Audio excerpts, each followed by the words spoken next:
All right, what is going on, guys? Cameron here for Rewind number 23, WWE Judgment Day 2002. It'll be just me for today. But before we get into things here, I'd like to point out a couple things. One being that if you have not done so yet, be sure to go ahead and listen to the most recent Rewind show that was done with Bryant and I, which was ECW's very first pay-per-view event, Barely Legal 97. So please check it out if you haven't yet. It was a fun review to do. And be sure to subscribe to JNC Radio here on Spreaker.com. And also be sure to follow us over on Spotify as well. If you're an Apple user, subscribe to the show via Apple Podcasts for all future programming, including JNC Radio, rewinds, pay-per-view, review and recaps, and everything. Please go ahead and do so for that as well. And also coming up for the month of May, it was announced this past week on social media, the upcoming lineup, which features this show, JNC Rewind, features all the rewinds coming up, including this one, which is Judgment Day 2002. Then next Sunday, May 10th, and Monday the 11th, we'll have Rewind number 24 for WWE Money in the Bank 2011 for that Sunday, which features two Money in the Bank matches for both Raw and SmackDown. Randy Orton versus Christian for the World Heavyweight Championship. And of course, the absolutely, I'd say, legendary WWE Championship bout between John Cena and CM Punk in Punk's hometown of Chicago that took place. And that show was in July of 2011, but we usually try to keep everything in theme here with the months and time periods. But with the pay-per-view that weekend, what better Money in the Bank show to do than that one in 2011 right off the bat? So that's the one we're going to ultimately choose to do. And then for that Monday, we'll have our 2020 Money in the Bank pay-per-view review and recap as well. Then for the following week on Sunday, May 17th, for Rewind number 25, we'll have Judgment Day 2007. That show features Edge versus Batista for the World Heavyweight title, Chris Benoit MVP in the 2 out of 3 falls match for the United States Championship.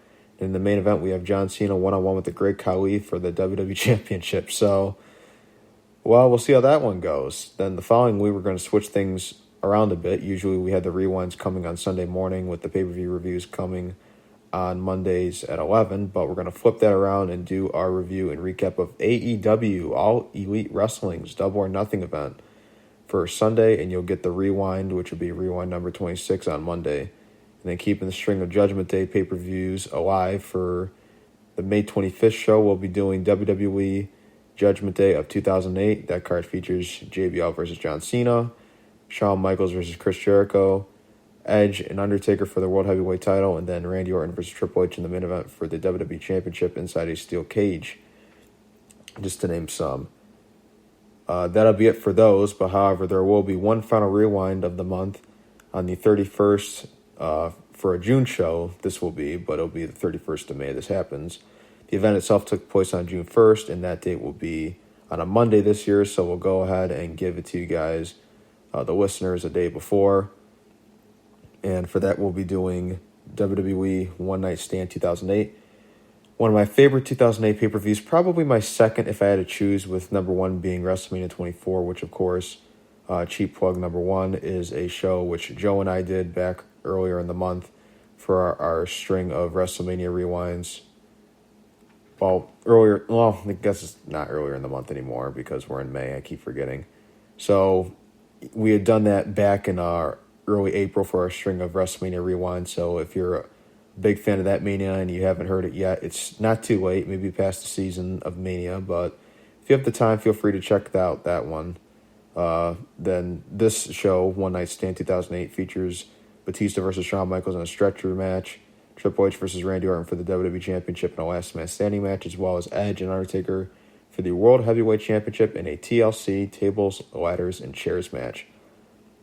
I'm looking forward to going back and reliving that one for sure. But before we get into the card itself, let's now that we're going to transition into the rewind part, and now that we got that stuff out of the way, before we get into the card itself, let's take this time, like always, for every rewind, to go back and give a little backstory as to how this event all came together. At this time in 2002, we were in the early stages still of the very first brand extension following WrestleMania X8 or 18.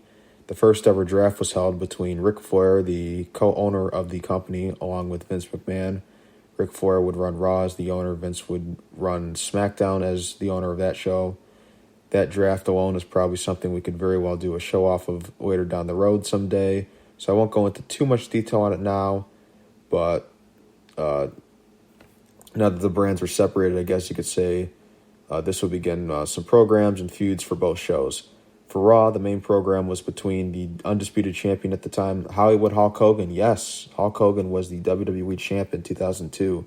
This was fresh off of his return to the company back in February of that year, returning alongside Kevin Nash and Scott Hall, reforming the original NWO. That pairing would be short-lived, though, as Hogan would have his high-profile match with The Rock at WrestleMania, and following the loss, Hogan would turn babyface, siding with The Rock against Hall and Nash. He'd drop the black and white colors and return to the famous red and yellow. The famous Hulk Rules logo that he'd sport would be altered to Hulk Still Rules, and he'd even use his WCW theme song Voodoo Child as well.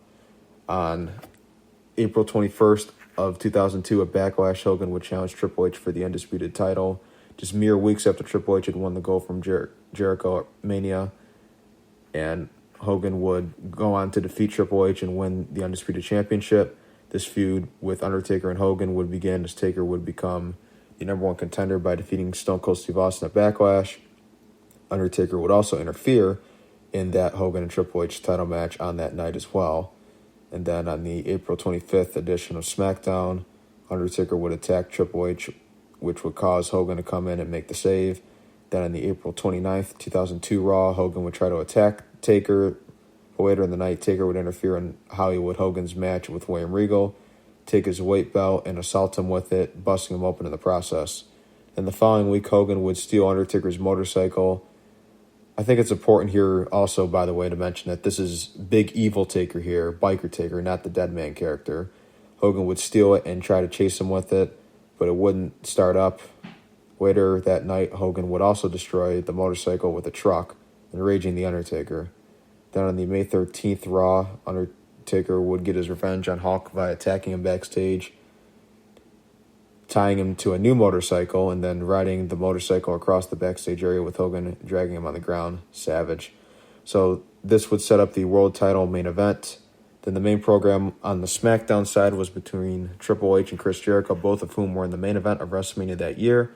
I think it's important to mention the fact that it was the main event, because I think sometimes when you think of WrestleMania 18, especially for many, you think of Hogan and Rock being the big matchup. So with how that match is talked about a lot of the time, some people who aren't as familiar with that show could probably be led to believe that Hogan and Rock was the actual main event, not Triple H and Jericho.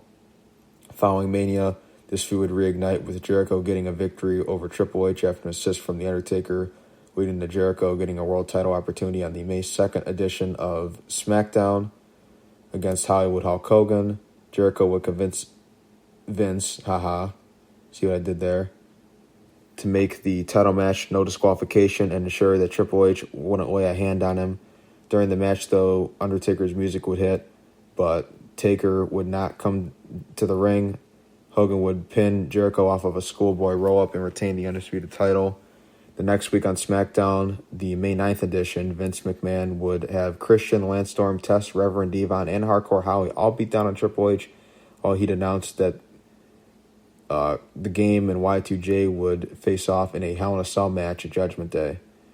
Jericho would later go on to cost Triple H a match against Reverend Devon that night as well, resulting in Devon getting a pinfall victory over Triple H. So then on the go-home show before the pay-per-view on the May 16th show for SmackDown, we would have a tag team match, which would be between Chris Jericho and Kurt Angle going up against the team of Triple H and Edge. Of course, Kurt Angle and Edge will also have a big part in this event as well, facing off in the famous hair versus hair match, where you guys all know the stip. Whoever loses gets their head shaved bald in front of the live audience and the people watching at home. But Angle and Jericho would pick up the win in that one. Another program on Raw that deserves some mentioning, I guess, is between Stone Cold Steve Austin and Ric Flair. Now, when you hear that on paper, you immediately think of, two being the greatest of two of the greatest of all time, two of the biggest names in the history of the business, Hall of Famers, you name it, which both are. and there's no disputing that whatsoever. But what I guess what I'm trying to get at here is with how this is, with the way the storyline went. I know this is Flair in the later stages of his career, and this is definitely past his prime days, I guess you could say. But the way this feud went, it was just very bizarre. Back at Backlash, Ric Flair had officiated the number one contenders match for the Undisputed Championship between The Undertaker and Stone Cold, and Undertaker in the end would pick up the win following the pinfall that he'd get with Ric Flair counting it and missing that Austin's foot had been pushed in the bottom rope, or that he had gotten his foot on the bottom rope, which should have caused for the break. Then the next night on Raw, Ric Flair would apologize to Austin and tell him that he made a mistake.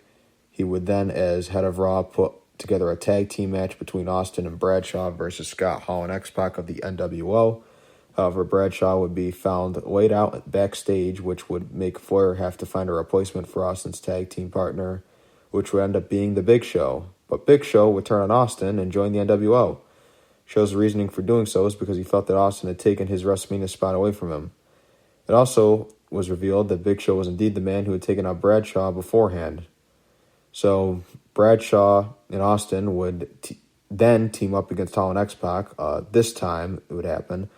But also this time, Ric Flair would serve as the special guest referee. Austin would pick up the win for his team, but Flair once again as the official would blow a call by missing X-Pac's foot being on the bottom rope and still counting the pin.